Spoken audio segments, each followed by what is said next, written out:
Alors, Moray Berabotai, Bruchim Habaim, Bruchot Habaot, à cette occasion de la Hiloula de Rabbi Meir Baal HaNes, et qui fusionne et coïncide également avec Pessar Sheni. Pessar Sheni, c'est le Pessar de rattrapage. Lorsqu'une personne n'a pas pu offrir le sacrifice de l'agneau pascal lors de Pessar Rishon, c'est-à-dire le 14 Nissan, alors il pouvait se rattraper le 14 Iyar. Eh bien, voilà Rabotai, on y est. Ce soir, Be'ezrat Hashem, ce sera le 14 Iyar, et en même temps, la Hiloula de Rabbi Meir Baal HaNes Zechuto Tagen Alenu Ve'al Kol Israël. Tel que nous le savons, toute personne qui se trouve en détresse allume une bougie et met de la tzedaka en l'honneur de Eilui Neshama de Rabbi Meir Baal HaNes. Et Akadosh Baruch Hu exauce ses prières. On a l'habitude de dire trois mots. Elaha de Meir Aneni. Le Dieu de Meir répond-moi. À chaque fois que la personne rencontre des difficultés, il a l'impression qu'il est dans un tunnel duquel il n'arrive pas à s'en sortir, eh bien, il faut qu'il s'en rappelle. C'est une ségoula extraordinaire que de prier Hachem par le mérite de Rabbi Meir Baal HaNes. C'est ce que veut dire ces trois mots. Elaha de Meir Aneni. Le Dieu de Meir répond-moi. Alors on va raconter l'histoire de Rabbi Meir Baal HaNes. À partir de quand on a commencé à employer cette prière de trois mots, d'implorer la miséricorde divine par son mérite, et on va expliquer pourquoi est-ce que lui précisément a eu ce zéchout extraordinaire de parmi tous les grands de notre peuple, tous les Tanaïm, les Amoraïm, personne n'a mérité d'être qualifié ainsi. Baal HaNes, le maître du miracle. Et ensuite, Be'ezrat Hashem, nous passerons à la deuxième étape. On fera Imirtse Hashem un lechaïm en son honneur pour la Hiloula. On allumera également une bougie. Chacun chez soi prendra une veilleuse. Chacun chez soi prendra une bougie et on allumera tous ensemble. Et nous allons tous prier, chacun à voix basse, par le mérite de Rabbi Meir Baal HaNes. Vous enverrez également vos noms, c'est-à-dire les noms pour lesquels vous les compris, sur la liste. Vous allez voir ici qu'il y a une possibilité de converser. Et bien, Ezrat Hashem, Eliyahu va récupérer tous ces noms pour lesquels nous allons prier Imirtse Hashem. Et évidemment, il y aura les piyutim qui accompagneront, les piyutim qui vont accompagner cette belle ambiance. Alors, Be'ezrat Hashem, je voudrais commencer par l'histoire de la Gemara, qui nous raconte qu'un jour, les Goïm avaient décrété, c'est-à-dire les Romains, avaient interdit d'étudier la Torah, à plus forte raison de l'enseigner. Et ils ont mis à mort, même Rabbi Akiva, parce qu'il avait attrapé en flagrant délit, entre guillemets. Rabbi Hanina ben Teradion, qui était également l'un des grands maîtres de cette époque, a été attrapé par les Romains. Et il a été brûlé vif, avec un Sefer Torah autour de lui, parce qu'il a enseigné la Torah. Et la Gemara nous demande, comment se fait-il que Akadosh Baruch Hu n'ait pas protégé ce grand tzaddik? Et la Gemara de répondre que quand il enseignait la Torah, il épelait le nom d'Hachem. Et on n'a pas le droit d'être Hoget Hachem Beotiotav. Mais même son épouse également a été également sanctionnée. Et la Gemara demande pourquoi. La Gemara de répondre parce que la femme n'a pas fait de reproche à son mari, c'est-à-dire elle a laissé faire. Et la Gemara nous raconte que même la fille de Rabbi Hanina ben Teradion, qui était le beau-père de Rabbi Meir Baal HaNes, il avait deux filles. L'une s'appelait Berouria, elle a épousé Rabbi Meir Baal HaNes. Elle était elle-même d'une sagesse incroyable. une érudite en Torah. Elle connaissait le Talmud. Eh bien, sa sœur, vous savez ce qu'elle a eu, la pauvre? Eh bien, elle a été prise par les Romains et installée dans une maison de prostituées. Et Berouria va dire à son mari, Rabbi Meir Baal HaNes, mon cher mari, je n'arrive pas à fermer l'œil la nuit. Je ne peux pas dormir. Lorsque je pense à ma sœur, la pauvre, une tzadékette, qui se retrouve dans cette situation, c'est impensable, c'est impossible. Mon cher mari, fais quelque chose pour elle. Eh bien, Moray Verabotai, Rabbi Meir Baal HaNes va dire à son épouse, écoute-moi, Berouria, moi je veux bien faire quelque chose pour ta sœur, mais à une seule condition, c'est qu'elle ne se soit pas souillée, qu'elle ne s'est pas laissée profaner. Et Béhémet, la Gemara dit, comment se fait-il que Akadosh Baruch Hu a laissé cette pauvre jeune fille juive attrapée par les Romains pour être installée dans une maison de prostituées? Alors, la Gemara raconte qu'un jour, il y avait des soldats romains qui avaient aperçu cette jeune fille. Elle était très belle et ils ont dit « Oh, que ses pas sont beaux, elle a une démarche très agréable. » Et elle, qu'est-ce qu'elle a fait? Elle a essayé de marcher de manière encore plus élégante. Eh bien, Akadosh Baruch Hu l'a saisi. Akadosh Baruch Hu a sévi par rapport à cela. Il lui a tenu rigueur. Parce qu'une tzadékette qui doit être pudique ne doit pas chercher à plaire à des goïms. Alors, elle a été, la pauvre, installée dans cette maison de Zonot. Et lorsque Rabbi Meir a dit à son épouse, sache que si elle est restée pure, je suis sûr que Akadosh Baruch Hu fera un nes par son mérite, et je réussirai à la libérer, à la délivrer, et je la ferai sortir de là-bas. Qu'est-ce qu'a fait Rabbi Meir pour savoir si elle était encore pure ou pas? Eh bien, lui-même, il s'est déguisé en cavalier goy, et il va la voir, et il lui propose. Alors, il lui dit, écoute, je suis indisposé, j'ai mes règles, eh bien, je ne peux pas. Alors il lui dit, ce n'est pas grave, je vais attendre. Il lui dit, mais je ne comprends pas, il y a des filles beaucoup plus belles que moi, pourquoi tu as besoin de m'attendre? Ne m'attends pas, vas-y chez d'autres. Rabbi Meir a compris que cette tzadékette ne s'est jamais laissée profaner. Et n'importe qui est arrivé, elle devait certainement lui donner la même réponse. Alors il va dire à son épouse Berouria, sache que maintenant, j'ai la conviction que Akadosh Baruch Hu me permettra de la délivrer. Qu'est-ce qu'il va faire? Il va prendre une pochette d'argent et Rabbi Meir Baal HaNes va proposer cet argent au gardien de cette maison. Et il va lui dire, écoute-moi bien, si tu me donnes cette jeune fille, tu la libères, tout cela c'est pour toi.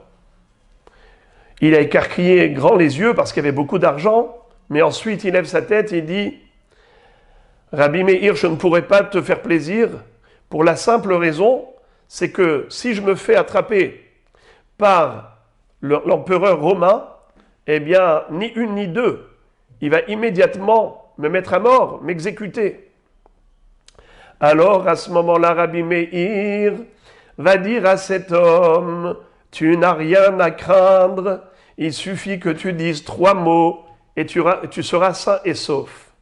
Tu diras, Elaha de Meir Aneni. Il lui dit, mais qui dit que ça marche? Moi, je ne suis pas prêt à avaler tout et n'importe quoi.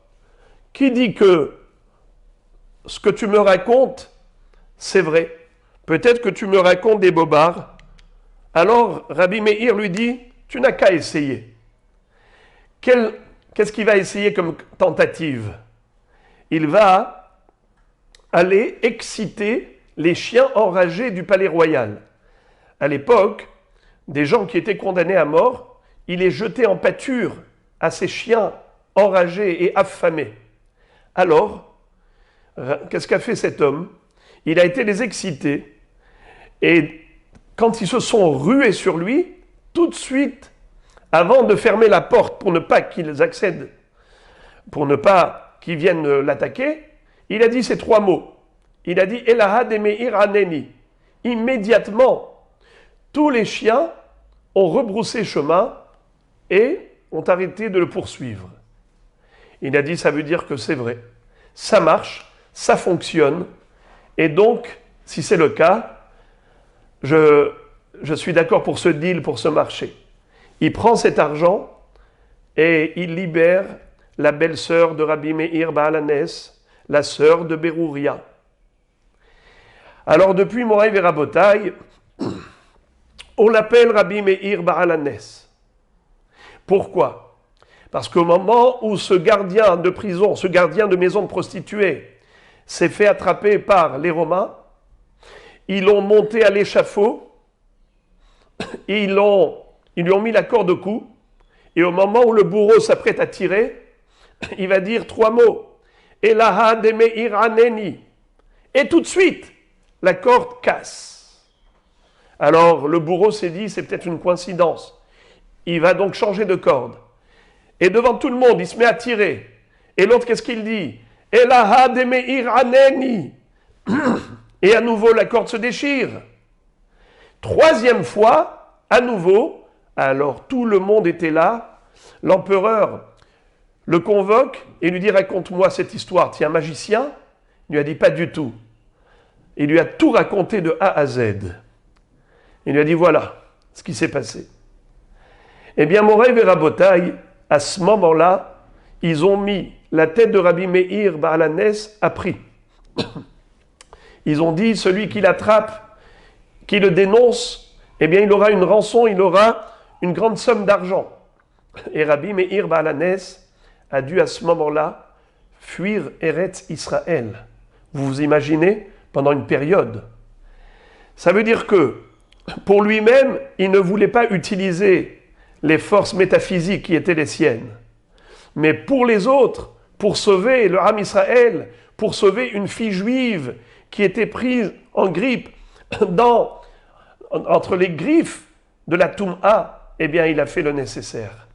Et ma question est de savoir, pourquoi lui, spécialement, ce tzaddik, ce Tana, ce Chacham, a mérité d'avoir cette faculté à réaliser des miracles autant qu'il voulait, et même de dire aux gens, vous pouvez, sur la base de Rabbi Meir, vous pouvez prier Hachem, vous serez exaucé.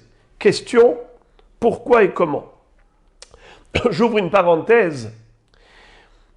Il y a ceux qui expliquent qu'en réalité, quand il a dit Elaha de Meir aneni, il ne voulait pas parler de Rabbi Meir lui-même par humilité, mais comme Akadosh Baruch Hu s'appelle Hameir la'aretz veladarim alea berachamim.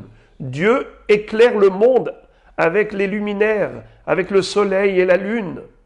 Akadosh Baruch Hu s'appelle Hameir la'aretz. Elaha de Meir aneni. Dieu qui éclaire le monde, éclaire ma vie. Ça, c'est le pirouge du Maharsha. Mais sinon, d'après le Pshat, eh bien, on prie au nom et par le mérite de Rabbi Meir. Question, pourquoi est-ce que lui, spécialement, s'est démarqué de tous les Chachamim? La réponse est peut-être la suivante.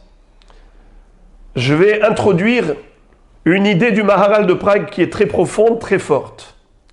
Il dit, comment se fait-il que Esther Amalka a mérité d'être celle qui allait entraîner la rédemption d'Israël? Pourquoi spécialement cette jeune femme a été choisie de parmi tout le peuple juif pour devenir la reine Esther et qui va permettre le nes de Purim, le sauvetage du peuple juif dans son ensemble? Pourquoi elle spécialement a mérité cela? La réponse se trouve dans Pirkei Avot. La Mishnah nous dit Kol haomer davar beshem omro mevi geula laolam sheneemar vatomer Esther la meler beshem Mordechai. Tout celui qui dit une chose au nom de son auteur, eh bien, entraînera la geoula. Il apportera la geoula au monde, la rédemption. Alors le Maharal de Prague pose plusieurs questions. Il dit, mais ça veut dire quoi dire une chose au nom de son auteur? Eh bien, comme Esther. Esther Amalka, elle a raconté à Assuérus que Mordechai lui a dit qu'il a entendu le complot des deux gardes du corps, Bigtan et Teresh, qui s'apprêtaient à empoisonner le roi et lui mettre dans son assiette du poison. L'enquête a été menée, c'est avéré que c'est vrai, et c'est comme ça que le roi a été sauvé d'une mort certaine, et Bigtan et Teresh, les deux gardes du corps, ont été exécutés. On a inscrit cela dans le livre des Chroniques, que Mordechai a sauvé la vie du roi. Eh bien, finalement, quand Haman était venu pour demander la pendaison de Mordechai à Tzadik, cette nuit même, le roi, dans son insomnie, va demander de lire le livre des Chroniques, et on a trouvé qu'il devait sa vie à Mordechai, mais qu'il n'avait pas été récompensé. Lorsque Haman était rentré chez le roi, alors qu'il était venu pour demander de pendre Mordechai, c'est juste le contraire qui se passe. C'est le roi qui demande à Haman que faire à un homme que le roi veut honorer. Et là, Haman était sûr qu'il s'agissait de lui-même. Et il va exprimer tous ses fantasmes. Il va lui dire, eh bien, qu'on prenne la monture royale, la couronne royale, les vêtements royaux, et que cet homme-là soit vêtu de tout cela, et que l'un des ministres le guide et le conduise dans la capitale, afin de déclarer, proclamer haut et fort, ainsi méritera l'homme que le roi veut honorer.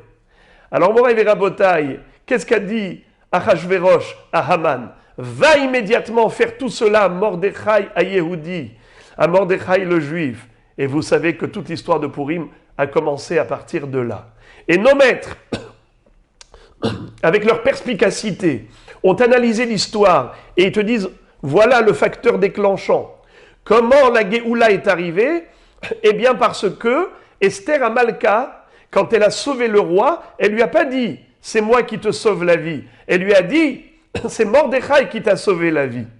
Elle a dit la chose au nom de son auteur. Alors elle a mérité d'amener la Géoula au monde. Le Maharal de Prague pose, première question, il dit, mais là-bas c'était un concours de circonstances. En effet, le Nes a eu lieu par le biais de cette histoire. Elle a raconté au roi que c'est Mordechai qui lui a sauvé la vie. Mais qui dit qu'à partir d'un cas, il faut faire une généralité? Et deuxièmement, pourquoi est-ce que c'est tellement important de dire une chose au nom de son auteur? Et troisièmement, combien de fois on a dit des choses au nom de son auteur? Et malgré tout, la Géoula n'est pas arrivée. Comment comprendre alors cette Mishnah de Pirkei Avot? Réponse, dit-il, il explique très joliment. Il dit que c'est juste le contraire. C'est pas parce qu'on a dit une chose au nom de son auteur qu'on va amener la Géoula. C'est lorsque la Géoula doit arriver, alors Dieu choisit quelle personne pour réaliser le miracle? Eh bien, une personne qui a cette humilité de dire une chose au nom de son auteur, et là on va expliquer. C'est-à-dire, Hachem, quand il veut faire un nes, il veut qu'on sache que c'est lui qui a fait le nes. Or, si la personne qui a été l'intermédiaire entre Dieu et Israël va dire c'est moi qui ai fait le miracle, c'est moi qui ai fait le nes, eh bien, cette personne, elle met à l'ombre l'intervention divine. Au lieu de dire c'est Hachem et faire du Kiddush Hachem, il dit c'est moi, il s'attribue à lui-même le succès et la gloire. Alors, Akadosh Baruch Hu ne va pas choisir cette personne pour faire le nes. Hachem choisit des gens humbles. En effet, Esther a fait preuve d'humilité. Elle n'a pas cherché à s'attribuer les honneurs. Elle a dit au roi, je ne mérite aucun applaudissement. Tout revient à Mordechai. C'est lui qui t'a sauvé la vie. Moi, je ne suis que le facteur de transmission du message de Mordechai. Akadosh Baruch Hu va dire à Esther, Esther, je vois que tu es tellement humble. Eh bien, c'est toi que je vais choisir, afin de délivrer mon peuple des mains de Haman. du décret d'extermination. C'est toi que je vais choisir, parce que lorsque le Nes aura lieu, tu ne vas pas dire « c'est moi Esther, la reine Esther ». Non, tu vas dire « c'est Dieu qui a fait tout cela ». Étant donné que tu as montré que tu es capable de rendre à César ce qui revient à César, c'est-à-dire d'attribuer la gloire à Mordechai, parce que c'est à lui que revient réellement la gloire, et tu n'as pas cherché à te l'attribuer à toi, eh bien pareil, quand Dieu va te choisir à toi Esther, pour devenir le facteur de la délivrance d'Israël, tu ne diras pas c'est moi Esther, au contraire, tu vas dire au Chachamim, à vous de rédiger la Megillat Esther, pour être mégalé le Esther, pour dévoiler la main divine qui était cachée dans toute cette histoire. Parce que je veux que tout le monde sache que c'est Dieu qui nous a sauvé la vie. Alors, on a compris maintenant qu'une personne qui est humble, elle est choisie par Akadosh Baruch Hu pour réaliser des prodiges. Une personne orgueilleuse, Akadosh Baruch Hu n'en veut pas pour devenir l'intermédiaire pour réaliser des miracles. Alors maintenant, on va comprendre. Pourquoi Rabbi Meir était Baal Hanes? Comment ça se fait que Akadosh Baruch Hu lui permettait de réaliser des miracles comme ça? Il va voir un homme, il lui dit, tu dis ces trois mots, Elaha de Meir Aneni, et l'affaire est bouclée. Comment ça se fait? La réponse, parce qu'il était humble. Et Akadosh Baruch Hu savait que lorsqu'il va faire des miracles par son biais, il ne dira pas que c'est Meir, il dira que c'est Elaha de Meir, le Dieu de Meir. Il va tout rendre à Akadosh Baruch Hu, il va tout ramener vers Hachem, et donc il fera le Kiddush Hachem. Et quelle est la preuve que Rabbi Meir était capable de cette humilité? Eh bien, je vous rappellerai ce beau récit qu'on a eu l'occasion ces derniers temps de rappeler. Vous vous souvenez, lorsque Rabbi Meir avait fait une dracha, et que dans la Ezrat Nashim, il y avait une femme qui a voulu écouter le cours jusqu'au bout, et quand elle est rentrée chez elle, c'était une heure tardive dans la soirée. Alors son mari s'est mis en colère, et lui dit « Où tu étais ?» Il lui a dit « Eh bien, j'ai écouté le chiour du Rav, Rabbi Meir. » À ce moment-là, que lui dit ce mari? Il était épouvantable. Il va dire à sa femme « Je t'interdis de mettre les pieds à la maison. Tant que tu n'as pas été craché à la figure de Rabbi Meir, eh bien, je fais un néder que tu ne mettras plus jamais les pieds ici. » C'était terrible, parce qu'elle se met à pleurer. Il lui dit « Mais je ne peux rien faire, j'ai fait un serment. » Alors, finalement, les voisines qui l'ont hébergée pendant quelques jours, qui ont eu pitié d'elle, ont été racontées à Rabbi Meir l'histoire. Quelle fut la réaction de Rabbi Meir Baal Hanes? Vous savez ce qu'il a dit? Il a dit, écoutez, moi je vais faire semblant que je suis malade, que j'ai mal aux yeux, et dites-lui à elle de se faire passer pour une doctoresse, pour un médecin de médecine douce, et qu'elle vienne faire un abracadabra autour de mes yeux, et lorsqu'elle va postillonner, à ce moment-là, elle pourra dire à son mari, voilà, j'ai accompli le vœu tel que tu me l'as demandé.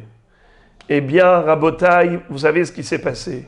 Lorsque cette femme est rentrée dans la pièce où se trouvait Rabbi Meir Baal Hanes, en voyant ce visage angélique, cette lumière qui émanait de Rabbi Meir, elle n'a pas osé faire une chose pareille. Elle a avoué la vérité qu'elle n'est pas médecin. Alors, Rabbi Meir lui dit, mais comme j'ai mal aux yeux, je sais que la salive c'est très bon pour les yeux, alors s'il te plaît, crache 7 fois autour de l'œil. C'est ce qui s'est passé. Quand elle a terminé, il va lui dire, dis à ton mari, tu m'as demandé de cracher une fois à la figure du Darshan. Moi, je l'ai fait 7 fois. Et c'est comme ça qu'elle a pu rentrer chez elle. Lorsque les élèves de Rabbi Meir ont entendu cette histoire, ils étaient abasourdis. Ils étaient tellement en colère qu'ils ont dit, Rabbi Meir, si on le savait, on aurait traité son mari comme il se doit. Un crapuleux pareil, un homme, une crapule, qu'est-ce que c'est que cela? Eh bien, Rabotai, vous savez ce qu'il a répondu? Il a dit, moi je ne suis pas mieux que Dieu lui-même. Lorsque Akadosh Baruch Hu a dit, lorsqu'un homme soupçonne sa femme de l'avoir trompée, et qu'à cause de cela il y a un manque de confiance et une tension qui règne au sein du foyer, Hachem va donner cette mitzvah qui s'appelle d'abreuver la sota. Il fallait que le mari accompagne son épouse au Beth Amikdash. Là-bas, le Kohen allait inscrire toute la paracha de la sota sur un parchemin, lequel sera effacé dans l'eau. Et c'est comme ça que le Kohen va dire à cette femme, ou tu avoues, ou tu t'obstines, ou tu avoues que tu as fauté, dans ce cas-là, il te donne le guet et chacun refait sa vie, ou bien si tu t'obstines à dire que tu ne l'as pas trompé, eh bien tu vas boire cette eau, mais attention. Si réellement tu as été infidèle et que tu as trahi ton mari en commettant un adultère, sache que ce sera la fin pour toi. Cette femme-là, donc, soit elle buvait, soit elle ne buvait pas. En tout cas, vous le savez que dans ce texte, que le Kohen allait préalablement effacer dans l'eau, il y avait le nom d'Hachem qui figurait plusieurs fois. Comment peut-on effacer le nom de Dieu ? Akadosh Baruch Hu, c'est lui qui a donné cette mitzvah. Et il va dire, Imahe shemi alamaim, kedei lasim shalom ben ish leishto. Je préfère qu'on efface mon nom, pourvu que la paix soit rétablie dans ce ménage, au sein de ce foyer. Et ce n'est pas la première fois que Rabbi Meir intervient pour le Shalom Bayit. La Gemara raconte que Rabbi Meir entendait un couple se disputer tous les vendredis. Il a dit, je vois que la haute tension des préparatifs pré-shabbatiques, eh bien, ça cause des querelles au sein de ce couple. Qu'est-ce qu'il a fait ? Eh bien, il a décidé d'aller frapper à leur porte le vendredi matin. Et il demande, s'il vous plaît, puis-je prendre un café chez vous ? Et quand il s'assoit, il demande au mari, ça ne vous dérange pas que je reste un peu étudié ? Et le mari était tellement heureux. Mais quel bonheur d'accueillir Rabbi Meir Baal HaNes chez lui à la maison. Il était fou de joie. Mais qu'est-ce qui s'est passé ? Il y a passé la journée. Et avant Shabbat, il est parti. Comme ils étaient gênés par sa présence, ils ne se sont pas disputés ce vendredi. Le vendredi suivant, il a fait pareil. Troisième fois pareil.